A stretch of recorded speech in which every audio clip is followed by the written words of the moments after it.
అది. అండ్ కాదక్క, ఆల్మోస్ట్ 107 మంది వరకు ప్రముఖులు ఉన్నారు ఇందులో అని చెప్పేసి మాట్లాడారు.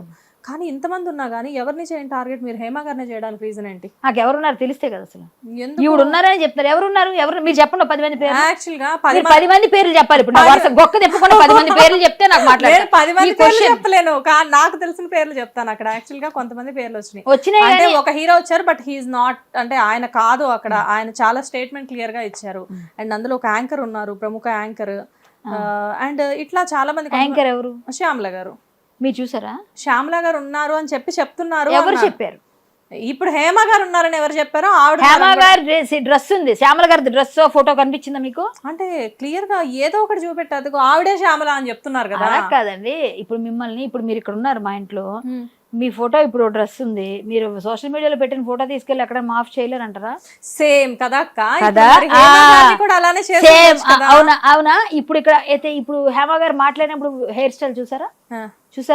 ఈ ఫోటోలో హెయిర్ స్టైల్ ఎలా ఉంది? మీరే అంటున్నారు కదా. కొంచెం చెప్పండి. ఫోటోలో హెయిర్ స్టైల్ మార్చలేరు కదా, కొన్నిటి ఫోటో ఫేస్ పెట్టేస్తారు. హెయిర్ స్టైల్ ఆవిడ ఒరిజినల్ హెయిర్ స్టైల్ ఉంది కదా, ఇక్కడ ఇలా డ్రెస్ లో ఉంది, దీనిపైన డ్రెస్ ఉంది, ఇలా వేసుకుంటే దగ్గరకు ఉంది హెయిర్. మాట్లాడినప్పుడు వీడియోలో అక్కడ కూర్చున్నప్పుడు హెయిర్ స్టైల్ మంచిగా ఉంది కదా. మరి అప్పుడు మరి చాలా ఉన్నాయి. నాకు డౌట్స్ ఉన్నాయి, నా డౌట్స్ నేను మీకు చెప్తున్నా, మీరు చెప్తున్నది కదా.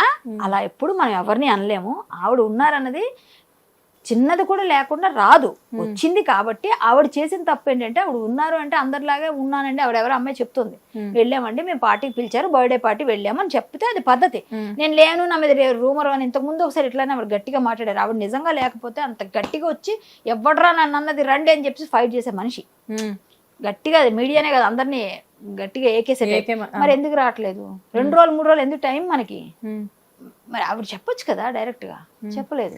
సో అందరి డౌట్లు ఉంటాయి. అలాగే నేను కూడా మాట్లాడిన దానిలో ఉన్నాను, నాకు డౌటే అందరితో పాటు, అంతే. అక్క మీరు ఎప్పుడు ఇలాంటి పార్టీస్ అటెండ్ అవ్వలేదా? నాకు అలవాటే లేదు, నాకు పార్టీయే తెలియదు అసలు. మీరు ఎక్కడైనా నేను ఏ పార్టీలోనే మామూలుగా పార్టీస్లో నేను ఎప్పుడు వెళ్ళలేదు. కూర్చుని ఉంటాం, ఎవరైనా తిని మామూలుగా టిఫిన్ చేయడానికో భోజనం చేయడానికో వాళ్ళందరూ తాగితే నాకేం సంబంధం లేదు అలాంటప్పుడు. కానీ నేను పార్టీస్ నేను ఎప్పుడు వెళ్ళలేదు, నాకు తెలియదు అసలు. పబ్బు కానీ నాకేం తెలియదు. అంటే ఒక విషయంలో ఇండస్ట్రీ గురించి మాట్లాడాలి అంటే, ఇండస్ట్రీ పర్సన్స్ కాబట్టి చెప్తున్నాను. జనరల్గా రేవ్ పార్టీ అంటే అక్కడ బోల్డ్ అంతమంది పీపుల్ ఉంటారు. బట్ కానీ ఏంటంటే సాఫ్ట్వేర్ ఇండస్ట్రీ వాళ్ళు ఉండొచ్చు, లేకపోతే పెద్ద పెద్ద బిజినెస్ మ్యాగ్నెట్స్ ఉండొచ్చు, ఇంకెవరైనా ఉండొచ్చు. కానీ ఎందుకక్క ప్రత్యేకించి సెలబ్రిటీస్ని ఫోకస్ చేస్తారు? మేము బాగా న్యూస్కి మీకు అందరికి పనికొస్తాం కాబట్టి, మిమ్మల్ని మేము చాలా ఓన్ అని ఫీల్ అవుతూ ఉంటాం కదా. అందుకే నేను అదే చెప్తున్నాను, ఓన్ గా ఫీల్ అవుతారు. ప్లస్ అది కాకుండా వీళ్ళు ఉన్నారు అంటే అక్కడ ఎక్కువ కలర్ ఉంటుంది. అక్కడ రంగుల ప్రపంచంలో ఉండే వాళ్ళ దగ్గర రంగు ఎక్కువ ఎదజాలొచ్చని మా మీద వేస్తారు బురద, ఆ మడ్డీ కలర్ కలిపి వేస్తారు అనమాట. అంతే. అది మా బ్యాడ్ లక్కో గుడ్ లక్కో, ప్రేమగా అప్యాయతగా వచ్చి సెల్ఫీలు తీసుకున్నప్పుడు ఎంత ఆనందపడతామో, ఇలాంటి చిన్న వాటికి కూడా లేని వాటిని కల్పించినప్పుడు, ఉన్న వాటిని వాళ్ళ కాకుండా ఇంకొకళ్ళ మీద బుర్ర చేసినప్పుడు చూసారా, ఇప్పుడు ఒకళ్ళు ఉంటే ఒకళ్ళ మీద వేస్తున్నారు అనుకోండి, బాధ అనిపిస్తుంది. అలాంటప్పుడు కూడా అంతే బాధపడతాం, కానీ ఏం చేయలేము. కానీ శ్రీకాంత్ గారి గురించి అంటే, అక్కడ బ్లాక్ కలర్ షర్ట్ వేసుకొని సేమ్ హెయిర్ స్టైల్తో ఇలా నడుము మీద చేపెట్టుకొని ఇక్కడ వరకు షర్ట్ క్లోజ్ చేసుకొని ఒకతను సేమ్ టు సేమ్ శ్రీకాంత్ గారు లానే కనిపించారు. ఆ టైంలో మీరు అనుకున్నారా డెఫినెట్గా శ్రీకాంత్ గారు అయ్యి ఉండొచ్చు అని? అంటే అక్కడ వస్తున్న వార్తలను బట్టి మేబీ ఉండొచ్చేమో అనుకోవడానికి ఆస్కారం ఎక్కువే ఉంది. ఎందుకంటే అతను మీరు అన్నట్టుగా ఆ ఫేస్ కొంచెం ఇక్కడ నుంచి అలా కనిపించింది, కానీ ఆయన నడక అది కొంచెం డిఫరెంట్ గా ఉంటది. నాకు కొంచెం దగ్గరగా తీసుకున్న వాటి వల్ల కాదు అలా ఏం మారిపోదండి. మీరు అన్ని చేసినా ఎలా జరిగినా మనుషులు నడక డిఫరెంట్ గా ఉంటది. శ్రీకాంత్ గారి అలా ఎలా ఉంటది? శ్రీకాంత్ గారి నడక వేరమ్మా. కొంచెం శ్రీకాంత్ గారిని మీరు బాగా అబ్జర్వ్ చేయండి, కొంచెం ఆయన వెరైటీగా నడుస్తారు. కొంచెం ఆ నడక కొంచెం స్టైలిష్ గా ఒక రకంగా ఉంటది, హీరోగా కొంచెం డిఫరెంట్ గా. అతను అలా లేదు కదా. అప్పుడే అనుకున్నాను కాదని. నాకు తెలుసు బాగా శ్రీకాంత్ గారి దగ్గర నుంచి, కాబట్టి మేము చూసాం కదా, మేము కలిసి వర్క్ చేసాం. ఆయన మెంటాలిటీ కూడా మంచి మెంటాలిటీ, ఆయన అలా కాదు, మంచి ఆయన. మేబీ పార్టీలు ఆ హీరోలు అందరూ వెళ్తారు, మంచి మెంటాలిటీ అయినా కానీ పార్టీకి వెళ్ళినంత తప్పు కూడా కాదు.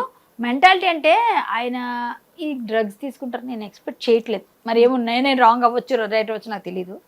నేను అనుకోవట్లేదు, ఒక అభిమానిగా నేను కూడా అట్లా ఆయన చేయరు. ఆయన దగ్గరుండి చూసిన వ్యక్తిగా కూడా ఆయన చేయరు అట్లాంటివి అనుకుంటున్నాను. ఇప్పుడు ఇండస్ట్రీలో మీకంటూ క్లోజ్ పర్సన్స్ చాలా మంది ఉన్నారు. ఇప్పుడు వన్స్ మీ ఇంటికి వచ్చిన తర్వాత నేను సరౌండింగ్స్ అంతా అబ్జర్వ్ చేస్తే ఆల్మోస్ట్ ఇండస్ట్రీలో ప్రతి ఒక్కరితో మీ ఫొటోస్ ఉన్నాయి అండ్ ప్రతి ఒక్కరితో మీకు క్లోజ్ రిలేషన్షిప్పే ఉంది. కాకపోతే మీతో ఎవరైతే రిలేషన్షిప్ మెయింటైన్ చేస్తున్నారో ప్రెసెంట్ వాళ్ళ మీద కూడా డ్రగ్స్ తీసుకున్నారు అని ఒకనొక టైంలో కొన్ని రూమర్స్ అయితే వచ్చాయి. వాళ్ళని టెస్ట్లకు పంపించారు, ఇలాంటివన్నీ జరిగాయి. ఎవరిని? ఆ బిగ్ బాస్ టైంలో ఫస్ట్లో ఆ టైంలో అయింది కదా అక్క. అయిండొచ్చు. ఇప్పుడు చాలా మంది ఉంటారు, చాలా మంది ఉన్నారు. నేను వాళ్ళ పర్సనల్ గా వాళ్ళు ఏమైనా చేసుకున్నాను. నాతో ఎప్పుడైనా కలిసినప్పుడు నాతో మాట్లాడితే మంచిగా, నేను ఇప్పుడు మీరు ఉన్నారు నాతో కలిసి ఫోటో, మేము పెద్ద పెద్ద వాళ్ళు కలిసారు, ఫోటోస్ తీసుకుని పెట్టుకుంటాం. ఆ ఫోటోలో వీళ్ళు ఉన్నారు కాబట్టి వీళ్ళకి అనలేము. ఇప్పుడు వాళ్ళ పర్సనల్ వాళ్ళ ఇష్టం, వాళ్ళ పర్సనల్ లైఫ్ కదా అది. ఇప్పుడు డ్రగ్స్ తీసుకున్నంత మాత్రం ఇప్పుడు హేమ గారు అక్కడికి వెళ్ళారు అని అడుగుతున్నారు.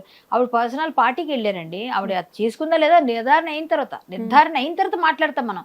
ఇప్పుడు ఆవిడతో ఫోటో ఉంది కదా అని వీళ్ళకి కాదని చెప్పి అందరినీ ఇంటరాగేట్ చేయరు కదా అక్క. అసలు నాకు ఇంటర్వ్యూకి అయితే ఏదో చేద్దామని గబగబా వచ్చేసాను కానీ అసలు రేవ్ పార్టీ అంటే ఏంటి నాకే తెలియదు. నువ్వు నాకు చెప్తే నేను వింటా. రేవ్ పార్టీలు అన్ని దొరుకుతాయని మాత్రం తెలుసు. అన్ని దొరకడం అంటే మాదక ద్రవ్యాలు ఇప్పుడు ఉన్నాయిగా, దొరికేగా, మద్యం, మాంసం అన్ని దొరుకుతాయి కదా. మరి అదే అనుకుంటా నాకు తెలిసి. అక్కడ అబ్బాయిలు అమ్మాయిలు చిల్ అవుతారు, డాన్స్లు వేస్తారు, పాటలు పాడతారు, ఎవరికెవరు అంతే. అంతకు మించి మామూలుగా సినిమాలు చూస్తున్న వాళ్ళం, సినిమాలు తెలుసు నటించిన వాళ్ళం, సినిమాల్లో అదే కదా చేసేది. అందరూ చూపిస్తున్నారుగా క్లియర్ గా. చేస్తారు, జంపింగ్ చేస్తారు, డాన్స్లు వేస్తున్నారుగా, అక్కడ అదే చేస్తుంటారు. ఇప్పుడు హైదరాబాద్ లో పబ్స్ ఉన్నాయి, బెంగళూరులో పబ్స్ ఉన్నాయి. ఇవి రెండు వదిలేసుకొని రేవ్ పార్టీ అని చెప్పేసి ఎక్కడికో వెళ్ళి అంటే morning 5 to evening 5 to morning 5 వరకు పెట్టారుగా. అది పబ్బుల్లో సాధ్యం అవుతుందా? ఓకే, అవ్వదేమో కదా.